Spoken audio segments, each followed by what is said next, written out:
Hey everybody, welcome back to another episode of the Dental Momentum powered by Duckett Ladd, Dental CPAs and Advisors. Jared Duckett back at you with another episode to help you get better.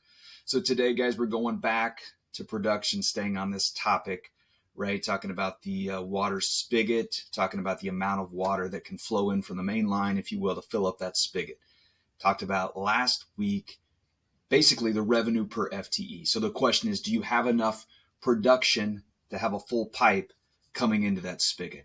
And if you guys went through that episode, revenue per FTE, did the calculation, $20,000 to $25,000 per month of production per person.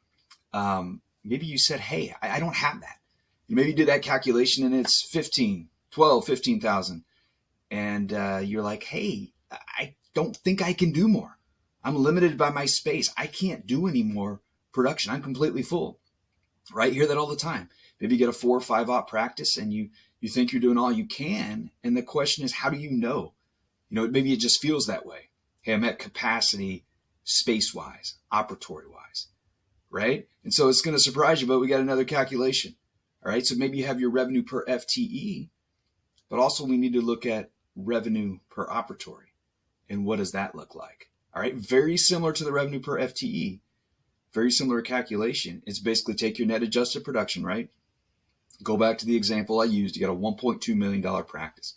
Net adjusted production, $100,000 a month. Okay. Let's say you got 5 ops, right? So you're doing about $20,000 per month per op, right? Okay. Our metric that we use when we're looking at that is you need to be doing somewhere from $25,000 to $30,000 in net adjusted production per month per operatory. All right, so do that test as well. You're going to have revenue per FTE.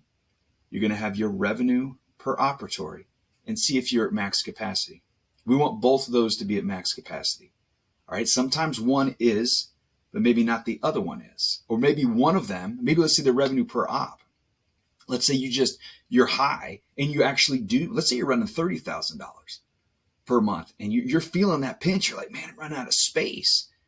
Maybe it does make sense to expand ops, but maybe your other one is low, the revenue per FTE. What does that tell you? You might have too many people running around. You're producing enough per op, but have too many people. Does that make sense? So do that calculation as well, revenue per operatory. See what it is in your practice, and that's going to really tell us what that pipe looks like. Next, we're going to start diving into what's in the pipe. What does that production look like if the pipe's not full, right? Do the calculation of revenue per operatory. Do that exercise. It's going to help you get better. You guys have a great week. We'll talk soon. Take care.